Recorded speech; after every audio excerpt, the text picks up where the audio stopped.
I am excited for the Polyend Tracker Mini. Freebie. Hey, how's it going, everybody? Welcome to Freebeat, where I post new music-related content every single day, so if that sounds good to you, hit that subscribe button, ring that notification bell. Today's patron shoutout goes to Fingers to the Temple. Thank you so very much for the support. Let's get started. So, ever since Polyend announced the Tracker Mini a couple weeks ago, people have been reaching out to me and asking if I'm excited for it and if I will be trying one out. And the short answer to both of those questions is yes and yes. So today I just want to tell you a few reasons why I'm excited for the Tracker Mini. As you can see here, I've got the Polyend Tracker original, the full-size one in front of me. I borrowed this from Zounds.com back in, I want to say September of last year. Yeah, and I still have it because I love it that much. The tracker workflow I've found has really grabbed me like I was not expecting. Like instantly, I fell in love with the tracker workflow, and I'm sure a lot of it has to do with the Polyend Tracker's layout, and whatnot, and we'll talk about that in just a minute. But yeah, the Polyend Tracker, the tracker workflow, overall, this whole experience of music making in this way just grabbed me and did not let go. So I've talked about it before, but the reason I like the Polyend Tracker so much is I'm more of a traditional musician. I grew up learning the drums and reading sheet music, and as I graduated from drummer to more of a writer and composer, sheet music and sheet music software has been how I've primarily written songs. So I really like, on the tracker here, with the vertical workflow and just how Polyend uses this big screen,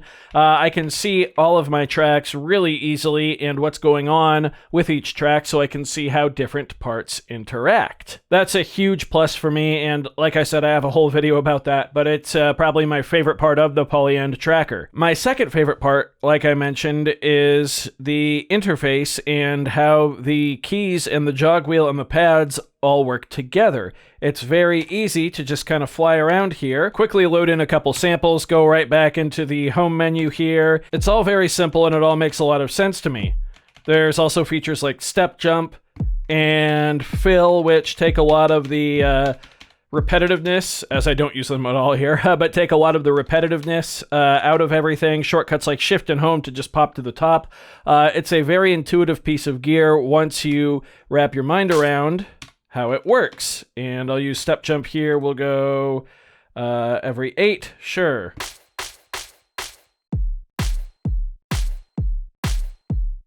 Not to mention the fact that all of your effects, which are things from like panning to tuning to the bend of a note to, the sense to the reverb and the delay, that can all be basically either generated or you can have precise control over everything if you want. That's all very, very important to me, and I like the flexibility that a system like that offers me. This is not supposed to be good or anything, I'm just messing around while I'm talking. Now, the Polyend Tracker Mini, from everything I can tell, has the exact same workflow as the full-size Polyend Tracker. However, it does not have the jog wheel, and it doesn't have these pads down here.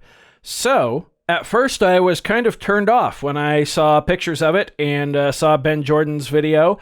I was like, oh, those are two of my favorite things. I love being able to do things like, hold down the instrument button and just use my thumb on the jog wheel to select a new instrument, or the same thing with like an effect. I'm just placing stuff wherever, but you get the idea. I love how easy it is to pop around using the jog wheel. These buttons right here, even with a little bit of a hand stretch, and the pads over here. It really feels like everything was specifically designed perfectly for two hands. The Polyend Tracker Mini does not have that. However, it does have what I've recently discovered favorite way of working on music gear, which is using video game style controls. So this is the Sonicware sample track. As you can tell, it's got a lot of buttons on it, but there are 6 really main ones in my opinion. You've got the D-pad here, which is 4 of them. We can go up, down, left, right, no problem. And then we have a clear and OK button. Obviously, these are like the B and A buttons on a Game Boy, on a classic Game Boy, and you can hold it like this and it works perfectly. I absolutely love this interface. It's intuitive, it's very, very simple. The function button is just right here, and there's a lot you can do with just function and clear and function and OK. For copying and pasting stuff. Obviously, there's way more buttons, and the sample track is a whole different beast, you know, on its own. But it's that video game style control scheme that really speaks to me. And the Polyend Tracker Mini seems to have that. Now, a lot of you are probably saying, well, why don't you just get a Dirty Wave M8? And, well, yes, I really would love to get my hands on an M8 and give one a shot. What I do have is LSDJ, which is a Game Boy game, or Game Boy software, I guess technically, and it's a tracker. It's tracker software for making music, and I actually have that loaded up here on my Anbernic RG280M, I want to say it is. I can't remember. Does it say? Hey, I got it right, RG280M. This is one of those handheld consoles that has a whole bunch of emulators on it, and I can play all of my backed up Game Boy and Game Boy Advance cartridges, as well as a whole bunch of other stuff. But yes, I do have tracker software on here, and I do really enjoy playing with it. I've actually been working on a little track on it. I'm not going to play it for you yet, but it's a lot of fun, very intuitive. The video game controls work perfectly. The Dirty Wave M8 is actually based on LSDJ. Obviously, it has, you know, like a sampling engine and way more synth stuff built in, and it's very, very powerful. And the control scheme is a little different than a Game Boy, but all of the buttons are basically there, and how you use it, you know, is very video gamey.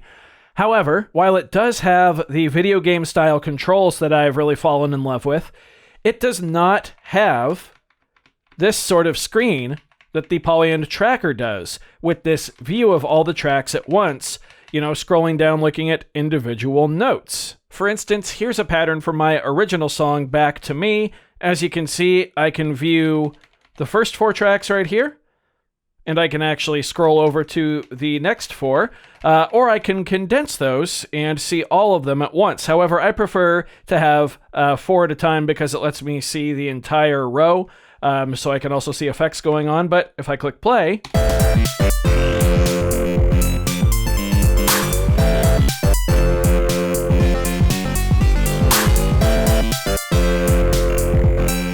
everything's right here.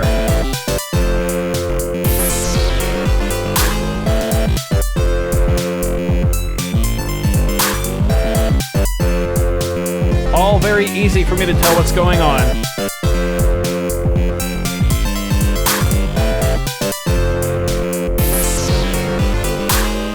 So that's just how I prefer to work. So, obviously the Polyend Tracker Mini is going to have this screen and this view where you can see either half of your tracks at once, or I'm hoping they have the ability to condense and see all of your tracks at once. But it's going to have that and the Polyend Tracker workflow combined with a video game style button interface. At least it sure looks like it from watching the few videos on YouTube of people using it. It really looks like it's going to have that. You can clearly see there's like a D-pad style button layout, and that has me really excited.